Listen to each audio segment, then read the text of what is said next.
all the players are almost interchangeable, it seems like. Yeah. They have the same size, the same speed, and I do like watching them play. And they're not selfish players either. They come up there and they do their thing. And welcome back to the Emmaus Official Athletic Podcast. NNS. I'm your co-host, Shane Douglas, here with Matthew Tomlinson. Matt, how's it going? Matt is not here today. Matt is actually on the road with the basketball team. Mr. Iverson, you looked so confused. Worried. That was great. If you're not watching on YouTube, please go to YouTube and just watch that. Man, clip that chat. Okay. Matthew Tomlinson is on the road today with the basketball teams. The men's and the women's teams headed out this morning of Wednesday is what I'm talking about, to go down to Manhattan, Kansas, for the conference tournament being held there. And we'll get into that this episode. But today we have Mr. Tim Iverson. Come on. There it is. That's Will's favorite. Thank you. That's his favorite thing. Yeah. Mr. Iverson here was the men's coach. How long? I believe it was 18 years. Boom. My son would say I ended in 2016. Okay. Wow. 18-year vet right here, ladies and gentlemen, all over basketball. This guy knows his stuff. So we kicked Matt out, actually. Sorry to tell you now, Matt, because Mr. Iverson knows more insight.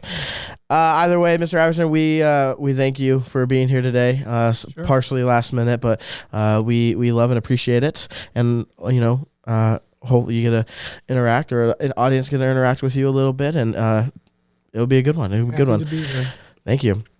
Either way, thank you guys for listening, making us a part of your day. We appreciate it, for spending time with us. Sometimes we always like to shoot for, I'll be honest, we do want to shoot for like 20 to 25 minutes, 30 at max, but we always go over. So please keep us accountable, everybody, when you see us. Keep the podcast rolling and keep listening. But either way, it's always fun, and that's a long time to make us a part of today. So we are there, very, very, very thankful for all of you. Either way, Mr. Iverson, how are you doing? Good, very good, thanks. You just taught earth science? Just finished teaching earth science a little while ago. Yeah. So he's not just a 16-year-old vet. You're 16-year-olds. He's not just a 16-year vet for Emmaus men's basketball coaching, but also our applied mathematics professor here at Emmaus University. Yes. How long have you been in this role? The applied math, probably about 2016. Wow. So one job, you go to another one. So, yeah. And Will Cunningham, our engineer over here, who makes sure everything is going smoothly, just came out of the same class as Mr. Iverson. He's doing a great job. Just keep it up. Be honest. Be honest. No, he really is. All right. You should sit near the front, though. I can have more contact with the brighter students. So Not that the other ones aren't bright. But, okay. Well, I tried to go to the front at the beginning, and then there was no room, so I went to the back. They kicked you out, Yeah. The smart students said you can't be with us. So sorry, Will. Guess you don't fit in with them. Not smart enough. Okay. Either way, Mr. Iverson. So 16 years you've been in applied mathematics. Since then, you attended Emmaus since 2016. Fair, yes. You attended Emmaus early 80s, yes? Yes. Mid 80s. The first year Emmaus moved here to Dubuque. Okay. I was a student, so. You just did the 1 year? It's the 1 year certificate. Right? And then you went off and got more education? Correct. Where'd you go? I went to community college, then St. Ambrose, and then to University of Northern Iowa, where I got my degree at. Awesome. Then I went to work for a while, and then jumped back to UNI to get a graduate degree, then came back to Emmaus to teach. I love that. And that was before we even had professional degrees, and now we do. So if you came today, you could just do everything you wanted to do here. Well, I tell students, if the applied math program was at Emmaus when I came as a student, I would have gotten my degree here at Emmaus Bible College. There it is. This isn't athletic podcast anymore. This is applied mathematics.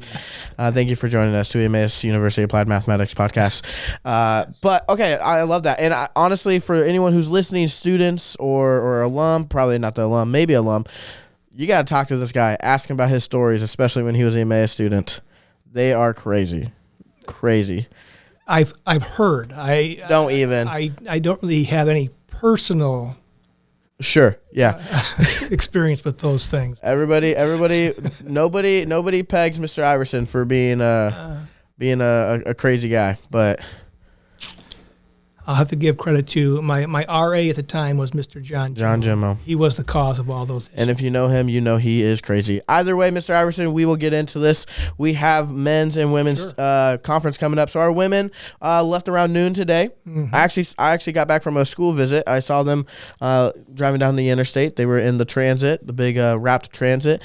The women's team heading down to Manhattan to play tomorrow against Faith Baptist College at 2 p.m. So make sure to stream into that live stream with Manhattan. We'll probably be saying that throughout this episode. But the women's team will be playing against Faith. We've already played them twice this season.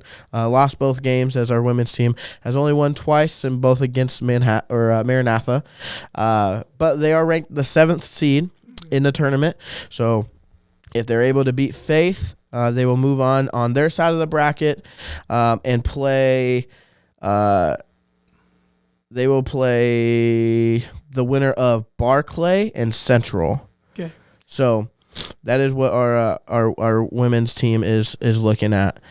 So they have, it's a tough road for them to get to the semis because Faith is the 2 seed. Right.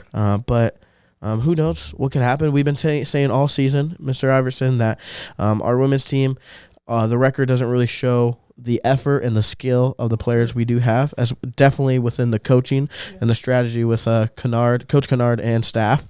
So I'm actually super excited. I am very excited and eager. I'm very eager. That's the word, to see our women's team, what they're able to do when push comes to shove, because they have nothing to lose. Well, and that's the tournament time is always fun because the records go out the window and anything can happen, and that's what's so fun about the tournament, because you got to show up, and it doesn't matter how you competed before. If you got your game together that day, you can pull off the victory. And our girls' team has been very competitive. Oh, yeah. I think their struggles this year is because of their lack of a deep bench. They have no subs. They just kind of run out of gas near the end of the game. There's been several games where they've been really close, but they just do not have. You can't finish because you're just when your body's tired, you just can't react the same way when you started off. So if they can just, what we need is about 5 more girls on the basketball team. There you go, 5 more girls. If you're listening, send them our way. That's right. And make sure they're applied mathematics major. We'd love that. As a win-win for everybody here on this episode. We were talking a little bit beforehand, Mr. Iverson, about how you were able to try to go to as many home games as possible. But of course, you're a busy man, family man. And then obviously being on the road, pretty much half, if not more than half of the season, watching the live stream. You were talking about how you were yelling at the TV. As a former coach, you have this relationship with the officials. You respect them, but you still tend to. I yell more now because they can't tee me up. But I still yell at a lot of the officials, and they. But you know what? I come to the home games here, and some of the officials that are still here are still officiating that when I was really. We shake hands. And they're I guess it wasn't too long ago. They're good guys, so they understand competition as well. The good officials understand that, Have you ever had a referee in your tenure as a coach, make a call and then look at you and be like, "Hey, tee it up," and just look to see your reaction? No, but I have chased officials off the court before. What the heck? Here at Emmaus? Yeah. That's crazy. I apologize for that, but yeah. Wow. Did you play basketball in high school? I did. I was a baseball, football, basketball player. What was your favorite sport? Depending on what season it was. Okay. I love baseball during baseball season, football during football season, and basketball during basketball season. That's such a lame answer, I'll be honest. But that's what it was. I just went from one to the other. I loved it. I was probably best at baseball. Okay. So are you a Cubs fan? I am a diehard Cubs fan. Well, that's better than a Cardinals fan, which is what Matt is. Yeah. But Matt and I have talked about we have our conversation. Oh yeah. So are you all Chicago then? Not really. I grew up. I do root for the Bears, but I grew up learning the sports in the '70s, early '70s, and I was a Cub fan. Ernie Banks was my favorite, but then Dr. J with the Sixers. I was a big Sixer fan. You're a Sixers fan? Yes, big Sixer fan. I'm a Celtics fan. You and I have that. Eat it. And then the 72, 70, well, it's actually 71, the Miami Dolphins were in the Super Bowl. You're a Dolphins fan? They lost Dan to the Marino? Cowboys.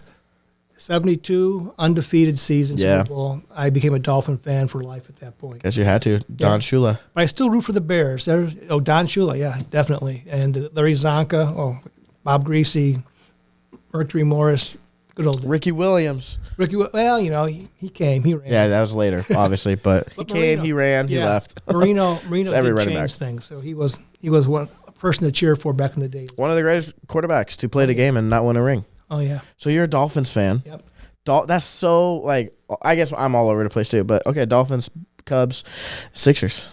And baseball was your favorite sport. So we played basketball in high school and you got into coaching.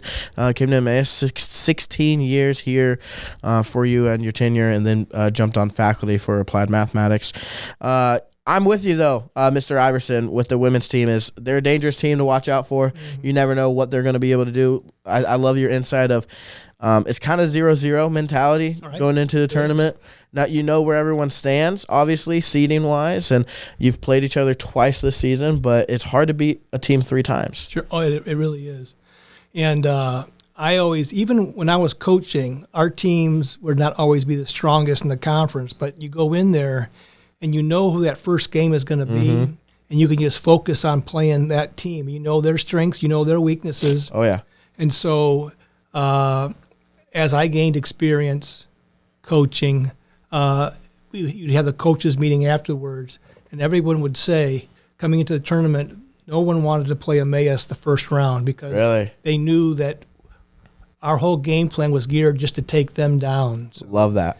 And we didn't always win, obviously, but those games were much more competitive, and the coaches who are higher seeded have much more to lose. And when you have nothing to lose, the guys can go out there and just give it their all. And that's what I love about the tournament time. So, yeah. And we've actually heard from some of the coaches, I mean, being our size and our level, and of course, having brothers and sisters in Christ, it's more than just a sport, it's more than just a game. Right. We build these relationships with these other teams and the coaches and the players. And we have heard, not saying like Emmaus is a team to watch out for, not saying that for on the women's side, but we have heard from some coaches that they are a little worried. They're a little, nervous to play against our girls because, one, it's a kind of a new season, tournament style, like you said, 0-0, but our women's team really has nothing to lose. Right. Not having a very successful season record-wise. We'll get into their highlights of this season, which is extremely, not even surprising, but, it really it explains, it justifies how good our team truly is to see where they stand in the nation against the best of the best at our level. Right.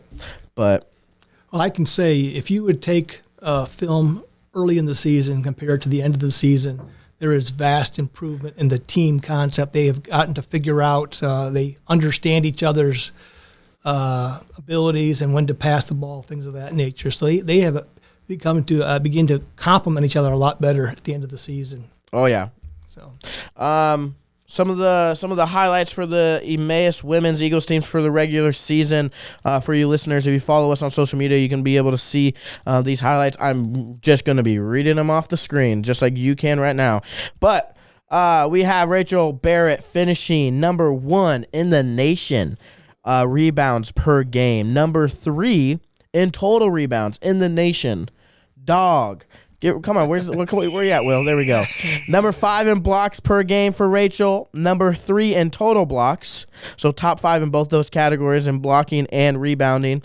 Number 5 in free throw percentage. That's cool. That's good. That's good. The guys need to work on that. definitely. Number 11 in the field goal percentage. Number 23 in points per game. Awesome. Yeah. Awesome. Shout out to Rachel for a great season. Then we got Erin McKenna for the women's team, finishing 19 19th in points per game, and number 12th in total points in the nation. Number 12th. That's incredible. And also, she's an applied math major. There's always a girl on the women's team who's applied mathematics major. Because it makes you a better basketball player. There you go. There you go. Physics, right? That's all that physics. Shout out to Aaron McKenna for a great season. Why did Aaron get that one? But Rachel got the It's okay. whatever, Will. He's changing it up. All right. Then we got Maddie Weiss. We got number 15th in the nation and 3-point field goals per game. Shout out to Maddie for a great season. Maddie, good job. These are great. These are great stats that really show that our women. She's also training to be a math teacher. Oh my goodness, dude! I can't with you. I'm just trying to make the correlation. That I love it. Math helps with basketball. I love it. Shout out to our women's team and the success they've had this season and the hard work they've put into. Shout out to Cody Kennard and the success. Yes. It shows not record wise. I mean, we did beat Maranatha twice. Pretty rare. Sure. Petty rare. But we see it right here. We see it in the stats. We see it being, number 15 or top 15, top 20 in a lot of the stats with those three women. And that also goes to show with the supporting cast that we have. Like you said, we don't have a lot of people on the bench, but we still have those players, those crucial players. Everyone's important. So. Oh, yeah. Well, listen to real quickly. What are your thoughts? What do the women's team need to do to be able to pull off a win against Faith, a team that we know very well, Right. On across the sport realm, right? What will it take for our women's team to pull off a win, being a team that's hungry, a team that has nothing to lose? Well, I talked to both of them. I had them in class this morning, Aaron and Maddie, and said, yeah, it's 0-0 going in, so there's. And you guys know Faith. You know what they're going to do to you, so you're prepared for that. And they actually competed very well at Faith. I can't remember which game it was, but in one of the games against Faith, it was close most of the way. And I said, just you got to go out there and don't get too antsy at the end. Just stay steady. Keep within yourself. That's the key. Oh, yeah. You can't do more than you can. And you're able to do. So a lot of times people try to do too much, and then it just makes things worse. Mm-hmm. You just stay steady, and you know what? If they put it all together, you got an upset brewing right there. There it is. I love to hear that. If I can just add my 2 cents, turnovers, huge for the women's team in my opinion this year. A lot of other things to work on too, but turnovers, I feel like you change that turnover margin in majority of their games. The points won't just shift, but so will the record. But those, you mentioned 2 things. We talked about the idea of free throws. Free throws are important, and turnovers. Those 2 things are the hidden stats nobody ever talks about. As a coach, those are the ones that always, I don't want to say irritated me, but I focused on the most. And that's something having the gas to finish the game. And it's going to be tough for the women's team, not having a lot of bodies on the bench. Sure. But our men's team have struggled with that as well this season, even though they do have more bodies on the bench. And but we just wish the women's team good luck, and we'll circle it back around. But to the men's team and what they got going on, what they got cooking, left this morning for Manhattan to play tomorrow at 4 p.m. Against Central, who we split this year, 1v1. Both teams winning at home. We split, but I think we should have won both those games. Yeah, we won by 9 at home, and then we lost by 1 at their away. So, which was very close. No, it wasn't a buzzer beater. We had a chance to win that game, though. We had a chance to win it. So, it was a close game, like you said. I mean, we'll see what happens, but they got our number. Central's got a number from that win, but it is always hard to beat a team 3 times. I would rather lose to them in the regular season and beat them in the tournament. Sure. So if our men's team is able to pull off a win against Central, they will move on to play the next day, which will be Friday at 2 p.m. against, or no, not 2 p.m., Friday at 4 p.m. against the winner of Ozark and Barclay. Barclay being the 7th seed in men's, and Ozark being the number 2 seed. Ozark pretty much led the conference the entire season and then lost it based off of a coin flip, from what I've been told, against Manhattan. Yeah, very sucks. Yeah. Coin flip, man. That's so dumb. Yeah. so dumb. But we're not Ozark or Manhattan. We don't have to talk about that. But we get to play against a very familiar team of Central, team that we've gone back to back with. Now, Mr. Iverson, I know you watched a lot of the games this season. We are ranked 3rd in the conference, which is awesome. Had one of the most successful seasons in men's basketball history. No offense. Yeah. All right. No offense. All right. These are Matt's words, okay? On his social media. So, but it is, especially within recent years, in Coach Parker's tenure, as well as since I've been here at Emmaus, we've had coach after coach after coach after coach. This has been a very successful season, and it's very encouraging. Yeah. Brings a lot of smiles, a lot of breaths of relief. So, but being ranked the 3rd seed, we were talking earlier of how all the men within the men's conference side, all the teams are super even. Yeah. Number 7 seed Barclay can beat the number 1 team Manhattan, and that's not just saying any given day, any given Sunday, whatever. It is true. The Barclay team could beat Manhattan as the 7th seed, facing against the 1 seed. And they could beat them more time, like maybe 3 times out of 10, 4 times out of 10. So, any team could win this conference. There's no automatic winner. The fact that there had to be a coin flip for the 1 seed really proves that as well. I think. I mean, our conference, our region, we're not the NCAA, but even the NCAA tournament. Yeah. The idea of a 16 seed in a division and a 1 seed, it's never happened. Well, no, it did just happen. It happened a couple years ago. I think twice. No, once. Many times. I think, but many times the idea is it's just a grab bag in the tournament these days. You can't pick a winner to go the whole way, and the whole thing just kind of shifts down to our level as well. It's just evenly matched all through. Oh, yeah. There's lots of talent out there. People know how to play basketball, and they're all over the place. So, and I mean, it's very much true. We talked about this last year, Matt and I think we did on the podcast, of how it would be so fun if the NCCAA, the Christian version, transitioned from tournament style or like the individual regional tournaments. Sure.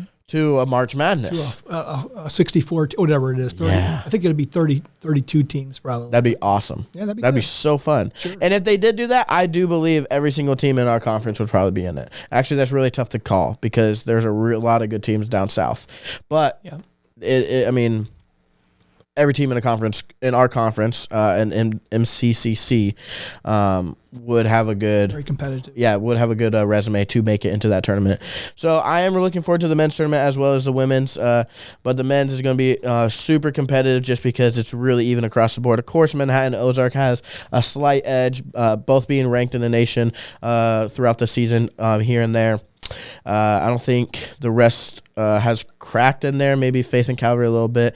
Correct me if I'm wrong, but Emmaus, I mean, they're pretty much on the edge of being ranked in the top 10 all season. Had a long win streak and then was cut short on senior night, sadly, against Ozark. A game that I think the men ran out of gas, which is what I mentioned earlier. I think if they can keep the pedal going and can finish a game, they're a team to watch out for. Now, they do focus a lot in the 3-point game. Yeah. Which isn't, but they're not a one-dimensional team. Right. They might look on paper, might seem like they're a one-dimensional team, but the way they we'll get into the highlights later here, but there's a lot of assists, a lot of passing, a lot of teamwork, and they can drive into the paint. They have a lot of capable players that are able to get around any 6-foot guy. Yes, yeah, it's they're taking off of the Golden State offense style where you get down the court and you got the good shot, you let it fly, and it's a different style of basketball than I was used to, and that's just the way it is. If you had the players that can do that, you do that. Mm-hmm. If you have players who need to slow it down, and you have a big guy inside, you got to let him come up the court.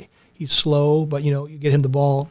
But I think we have speed. I mean, all the players are almost interchangeable. It seems like they have the same size, the same speed, and Very true. I do like watching them play, and they're not selfish players either. They come up there and they do their thing, and so, like I say, if they just play their game and they're on their game, they're going to be fine too. So it's just a matter of, the old saying, "Win by the 3, die by the 3." Yeah. Be careful with that. So. We don't want that. We don't want that. And I've had a lot of conversations with Matt on the podcast, off the podcast, and the players, and I think that's a team that a lot of a lot of teams in our conference look at us as is we live and die by a 3. Because if we go into a game and we're hot and we have a great 3-point percentage, especially in the 40%. Oh yeah, we're winning that game. Yeah, we're winning that game. I mean, most teams probably would for sure, but we can win the games in the 30% tile as well.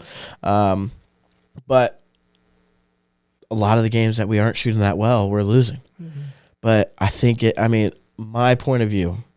And maybe people will disagree, but for you listeners at home, my point of view is that our team can do more than that, and we've seen flashes, right? Now, of course, they don't have that structured in their main game plan because we have a lot of shooters, more than players that can drive to the hoop, but we do have a lot of players in Tatum, players in Nash, etc., and company that can drive, can get around a guy who's 6'5" in the paint, make a basket, be physical. But they can do it. Well, and what I've noticed a lot of times, especially when they get down behind a little bit, coach calls timeout. I'm not sure what he's yelling at him, but I'm sure he's saying a few things. But when they get their rebounding game going, yeah, then they're going to be fine. Yeah, a lot of times it's almost as if they just expect the ball to go in when the other team shoots. When we rebound, and offensive rebound. That's when we're going on all cylinders. So. 100%. And that's tough for our men this year. But like you say, I yell at the TV a lot when they miss their free throws. Have you ever broken a TV? Oh, no. But okay. I almost threw my iPad once, but I didn't do that. Are you an iPad kid? Yeah. Wherever I can find the game, that's where I'm at. So. Okay. But what were you going to say? You almost... Well, I said, they got to make their free throws, especially tournament time. That's so important, and you got to make your free throws. The basics. You sound like a coach. That's where it comes from. I love it. Some player season highlights for this. Highlights for the season for the players, our men's team. Nash Harper. Yeah. Number one in the nation in both assists per game and total assists. There you go. Man, they passed that rock. That's right. Passing that rock. Get it to the open man. Is he applied mathematics? No, he's not. But he's a smart kid. I mean, maybe he would make more baskets if he was applied mathematics. He probably would. Yeah, he'd probably be the leading scorer as well. If he was applied mathematics. Nash is gonna like that. Number 6 in the nation with assist to turnover ratio. That's really important. Talk about it. No turnovers, lots of assists. That's just money in the bank. Right? Money in the bank, ladies and gentlemen. So look for that. Number 10 in the nation in rebounds per game, and number 14 in the nation in total rebounds. Nash Harper, number 14 in total rebounds. Like, this guy is not a 4 or 5, someone that plays under the basket. Not at all. And he's outboarding people. He gets to the ball. Find the ball. And that's what I'm talking about. That's why I don't think we're a team that lives and dies by a 3, or we shouldn't. We shouldn't be, right. Or we there's other options, sure. Because we see right there. Because we play against a team that has a big, and they get those offensive boards. They're just going to keep putting up shots and give them more shots than us, and that's how you lose games. You gotta get those defensive rebounds for sure. Tatum, number 15, number 2 in the nation in points per game. There we go. He was a great addition. Number 3 in the nation in total points. Man, that's awesome. And number 8 in the nation in 3-point field goal percentage. That's good. It's really good. Really good. Tatum, a player that can play everywhere. Probably one of the more skilled players we've ever had here at Emmaus University. Emmaus Bible College prior. But also, just shout out to Nash Harper for his great season. Shout out to Tatum for his great season. Thank you for everything you guys have done. Collier Wingfield, number 17 in the nation in field goal percentage. There you go. Wow. Collier's been a great addition this year. A lot of these guys, it's Tatum's first year, Collier's first year. Sure. Both Chiefs fans. Rest in peace. Sorry, guys. I know, right? It's good. It's good. It's all right. It's good. Either way, both have been so impactful on the court. Health was a big thing at the beginning of the season for a lot of guys, even in the middle of the season. But the last couple of weeks, they've really been trying to take care of their bodies. Your wife, Mrs. Iverson, being the trainer on campus as well. I hear all the stories. She'll come home and tell me about all their little boo-boos, and I tell them to rub dirt on it and get out there and play. So yeah. There we go. Maybe they need that. Maybe a little tough love. Yeah, maybe Mrs. Iverson needs to start, just slapping them, being like, "Get in there. You're okay. Get out there." There we go. Number 8, or for Josh Stewart, number 8 in the nation in free throw percentage. Very good. Shout out Josh. Shout out Collier. Love those free throws. There we go. Josh also just a 3-point magnet. Yeah. He gets hot. He gets hot. Oh, for sure. He's one of the reasons why we beat Faith. Keep feeding him. For that, I think it was a Chaplain Cup. Yeah. Right. Coming off the bench. William Shaw, number 22 in the nation in 3-point field goal percentage. Really good. That's good. Freshman, first-year student, already having a really good, or being ranked in the top 25 in the nation for percentage on the 3. Awesome. Shout out to Will. Shout out to Josh. Shout out to all those guys and what you were able to do this season. And it really shows. It really shows for what you guys are able to do. Just some more team highlights as a whole. 14-9 in the season. The best record in program history. Would you yeah? You know what? I have to admit I did not keep track of all the stats. See, this is why we have the shoes, guys. We had Gosh. I was a head coach. Yeah. And you couldn't do everything. You couldn't do everything. And an AD and a teacher. So you can't say anything against it. 14-9. That's a good record. Anytime you have a winning record, that's a good record. There we go. 14-9 in nation, best record in Emmaus school program history. And we have the coach that can say that, right? So number 3 in the nation in scoring. They had an 84.3 points per game. Number 10 in the nation in field goal percentage at 45. Number 8 in the nation at 3-point percentage at 35%. There it is. Very good. If you're above 33, you're doing great. There it is. Number 3, there's a lot of these. Number 3 in the nation in opponent 3-point percentage at 29%. Hey, if you hold them all, the defense can win games too. I love that was always my thing. I love defense. So there's a certain guy, Landon. Oh, he's all over the floor. Jacobus. Oh my goodness. Literally always on the floor. Because he's hustling. I love the defense hustle right there. Landon's your guy. Yeah. Awesome. Number 3 in the nation in 3-point field goals per game at 10.2. Okay. Yep. Okay. I'm just looking for affirmation. Number 6 in the nation in assists per game at 16. That's really good. If you get a lot of assists for your scoring, that's great. I mean, you said it earlier, we are not a selfish team. Right. Not a selfish team. Trying to get those 3-point percentages up, right? Yeah. Number 10 in the nation in steals per game at 9. There's the defense. Yeah. There it is. So we're top 10 in all of these categories. A lot of important categories, you would say, for a team in a tournament or I guess in the season. So, guys, it's gonna be a hard road for them. Very competitive, all the teams being pretty even across the board. But they make it past Central, then they'll get more than likely have a rematch against Ozark. And Ozark, I feel like they just ran out of gas. Well, Ozark they got a big post player. Yeah, and they just got to learn how to. I mean, they started to feed him, I think, in that last game. But they like I say, if you they need to get a lead against them. Yeah. And then make Ozark play catch up, then they can't feed that guy over and over again. So that's kind of the idea I think you got to do against them. But they can beat them. They can beat them. Exactly. And I think our guys are going into this game hungry and angry, especially at some of these top teams or the teams that have beaten us, knowing that we have a team. Sure. We have the numbers that have proved that we're a team that to be reckoned with. We have a team to watch out for in the tournament. So look out for our guys to play tomorrow at 4 p.m. and our women's team to play tomorrow at 2 p.m. I'll be watching. There we go. Go to Manhattan's YouTube page or even their athletic website for the link for the live stream. I'm sure our social medias will be posting that link as well. So copy and paste that, screenshot it, type it in, whatever you have to do. Support our Eagles down in Manhattan for their MCCC tournament, and hopefully we can bring home that banner. Yeah, haven't brought home a banner for a while. Yes, come on, guys. Let's go, women. Well, thank you so much for joining us, Mr. Iverson. I enjoyed it. I appreciate it. I got nothing else for you guys, and hopefully you guys are informed. Thank you for watching and making us part of your day. Like I said, follow us on social media. Keep updated. If you got more questions about the program history, this guy, he recorded everything. Yes. So applied math. There we go. And basketball.